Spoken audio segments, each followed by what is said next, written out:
Hi, hello, నమస్తే. Welcome to our channel GGR talks and blogs. Be genuine, grow higher, realize your self. ఈరోజు మనం triple F rule గురించి మాట్లాడుకుందాం. అసలు ఏంటి ఈ ట్రిపుల్ ఎఫ్ రూల్? దీన్ని ఎలా యూజ్ చేయాలి? ఒకవేళ దీన్ని యూజ్ చేస్తే మన లైఫ్లో ఎలా సక్సెస్ అవ్వాలి? మనల్ని నమ్ముకొని మనల్ని సలహా అడిగే వ్యక్తులకి మనం దీన్ని యూజ్ చేసి ఎలా సలహాని అందించగలం? దీని గురించి మనం చాలా డిస్కస్ చేద్దాం. వీడియోని స్కిప్ చేయకుండా లాస్ట్ వరకు చూడండి. డెఫినెట్గా ఇది మీ లైఫ్లో చాలా మంది మీద యూజ్ చేయొచ్చు. చాలా మందికి దీన్ని యూజ్ చేసి ఒక మంచి మంచి డెసిషన్స్ మీరు ఇవ్వచ్చు. Let us take another example. Cooling, that means 2-3 member teachers ఉన్నారు, లేదా ఇద్దరు ఎంప్లాయీస్ ఉన్నారు. ఒక ఎంప్లాయీకి వాళ్ళ బాస్తో ఏదో ప్రాబ్లం అంటే చూడండి, జనరల్గా ఎంప్లాయీస్ పెద్ద పెద్ద ప్రాబ్లమ్స్ ఏమి వచ్చేవు. ఈ వర్క్ నువ్వు చేయలేదు అంటారు, లేకపోతే ఈ టైంకి రాలేదు అంటారు, 5 minutes లేట్గా ఎందుకు వచ్చావు అంటారు, 5 minutes ముందుగా ఎందుకు వెళ్ళిపోయావు అంటారు. బట్ నేనేం చెప్తాను అంటే, మీకు శాలరీ ఇస్తున్నారు వాళ్ళు ఏం చెప్తున్నారు? టైంకి రమ్మంటున్నారు, టైంకి వెళ్తున్నారు, ఇచ్చిన ప్రాజెక్ట్ కంప్లీట్ చేయమంటున్నారు. ఒకవేళ వాళ్ళు ఇచ్చిన ప్రాజెక్ట్ మీరు కంప్లీట్ చేయలేదు అనుకోండి, టైం ఎక్స్టెండ్ చేయమని అడగండి. దానికి ఒక వే ఉంటుంది. అంతేగాని వాళ్ళు చెప్పకుండా ఏదేదో గేమింగ్ వాడేసి సడన్గా సార్ నా వల్ల అవ్వలేదంటే ఎవరికైనా కోపం వస్తుంది కదా. ఏమీ చెయ్యని నీకే ఒక రోజులో చాలా మంది మీద కోపపడుతున్నావు. నీకు శాలరీ ఇచ్చి నీ ఫ్యామిలీని పోషిస్తున్న వాడు తిడితే మాత్రం నువ్వు ఫీల్ అవుతావా బ్రదర్? ఆ విషయం నాకు ఒకసారి చెప్పు. దీన్ని కొంచెం ఆలోచించండి. ఇప్పుడు ఒక ఫ్రెండ్ వచ్చి, ఈ రోజు మేనేజర్ నన్ను తిట్టాడరా, నేను రిజైన్ చేద్దాం అనుకుంటే, నాకు అసలు ఈ కంపెనీయే వద్దు. ఓకే.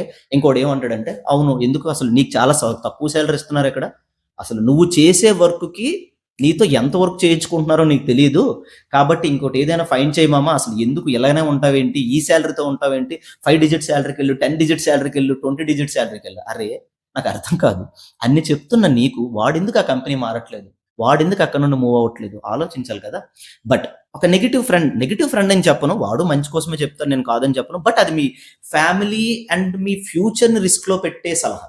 బట్ నేను ఫౌండ్ యూజ్ చేసి నేను ఎలా చెప్తానంటే, ఓకే, ఫస్ట్ నేను క్వశ్చన్స్ అడుగుతాను. క్వశ్చన్స్ అడిగిన తర్వాత, సరే ఏమని తిట్టారా, నీ సెల్ఫ్ రెస్పెక్ట్ ఇబ్బంది పడేంతలా తిట్టారా, అసలు ఎందుకు తిట్టారు? వాడు చెప్పేది ఏంటి అంటే, యాక్చువల్గా నిన్న ఒక వర్క్ ఇచ్చారా, ఆ వర్క్ చేయలేదు, లేకపోతే ఈ ప్రాజెక్ట్ ఇచ్చారా, ఇది కంప్లీట్ చేయలేదు. అరే యార్, నువ్వు ప్రాజెక్ట్ కంప్లీట్ చేయలేదంటే నిన్ను కాకపోతే నీ పక్కన ఉన్నోడిని తిడతాడా అంటాడు. బట్ ఆ తిట్టే విధానంలో ఏదైనా డిఫరెంట్గా ఉంటే you have to think and you have to choose then another option.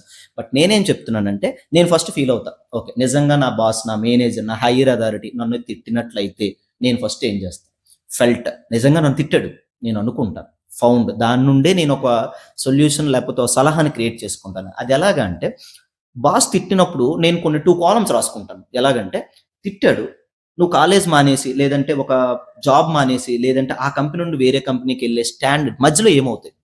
Daily, monthly, that means ఏవైతే మనం ఖర్చు చేస్తూ ఉంటామో అవి మారం, ఏదైతే మనం మనీ ఖర్చు పెడతామో అది మారదు, నీ ఫ్యామిలీని పోషించడం మారదు, ఏమీ మారదు.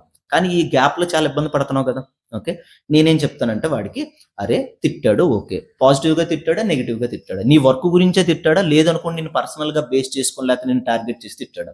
ఓకే, ఇలానే నేను ప్రీవియస్ కంపెనీలో వర్క్ చేసినప్పుడు నా ఫ్రెండ్కి జరిగిందిరా. వాడు ఏం చేశాడంటే, చాలా ఫ్రస్ట్రేషన్తో అసలు వెంటనే జాబ్ మానేశాడు. వాడి వర్క్ మీద వాడికి నమ్మకం, కానీ మామ ప్రెజెంట్ జనరేషన్ అలాగ లేదు, నీకు వర్క్ వచ్చినా సరే అవతల వాళ్ళకి రిక్వైర్మెంట్ ఉంటేనే నీకు జాబ్ ఇస్తారా, కొంచెం ఆలోచించని, నేను చాలాసార్లు చెప్పి చూశాను, వాడైతే వినలేదు, వెంటనే వెళ్ళిపోయాడు. 3 months గ్యాప్ ఉన్నాడు. ఓన్లీ ఆ 3 monthsలోనే నియర్లీ 2 lakh rupees తను వేరే వాళ్ళ దగ్గర తీసుకోవడం జరిగింది. చాలా కష్టపడ్డాడు. కొంచెం కష్టపడిన తర్వాత తనకి జాబ్ రిక్వైర్మెంట్ అయిపోయింది. వాళ్ళకి రిక్వైర్మెంట్ ఉంటే నీకు ఎక్కువ శాలరీ ఇస్తారు, బట్ నీకు రిక్వైర్మెంట్ ఉంటే వాళ్ళు బేరాలు ఆడతారు, బార్గెన్ ఆడతారు కదా. ఇప్పుడు వాళ్ళకి రిక్వైర్మెంట్ ఉందనుకోండి, మీరు ఎంత శాలరీ అని ఇస్తారు, మీకు రిక్వైర్మెంట్ ఉంటే వాళ్ళకి ఎంత శాలరీ అంటే మీరు అంతకే వెళ్ళాలి కదా. అలాంటిది వాడు ఒక 1,50,000 నుంచి ఒక 50,000 ఆర్ 70,000 రెడ్యూసింగ్కి వెళ్ళాడు రా, చాలా ఇబ్బందులు పడ్డాడు.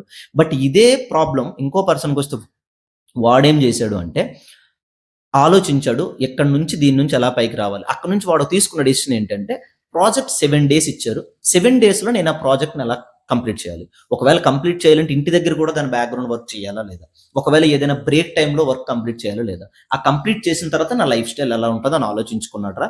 అలా ఆలోచించిన వాడు ఈరోజు నాతో పాటు ఒక మంచి ప్యాకేజ్లో ఉన్నాడు, నాతో పాటు వర్క్ చేసుకుంటున్నాడు.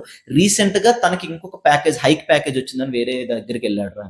ఇప్పుడు చెప్పండి, ఫస్ట్ వాడి స్టోరీ మీ ఫ్రెండ్కి నచ్చుద్దా, సెకండ్ వాడి స్టోరీ మీ ఫ్రెండ్కి నచ్చుద్దా? సెకండ్దే నచ్చుద్ది నన్ను అడిగితే. ఎందుకంటే వాడు హైక్కి వెళ్ళాడు, పాజిటివ్గా ఉన్నాడు, లైఫ్లో సక్సెస్ అయ్యాడు, ఒక మంచి లీడింగ్ పొజిషన్ని లీడ్ చేస్తున్నాడు. కాబట్టి డైరెక్ట్గా వాడు వచ్చి ఫ్రస్ట్రేషన్, నన్ను మేనేజర్ తీరా మానేరా, ఈ కాలేజ్ కాకపోతే ఇంకోటి, ఈ కంపెనీ కాకపోతే ఇంకోటి, ఈ వర్క్ కాకపోతే ఇంకోటి, ఏదైనా నార్మల్గా ఒక బిజినెస్ చేసుకుని నువ్వు బాగుపడలేవా, బిజినెస్ చేసుకుని money this is not at all good. ఎందుకంటే ఇలా చెప్పడం వల్ల చాలా మంది లైఫ్ కొలాప్స్ అయినాయి. రియల్ లైఫ్‌లో.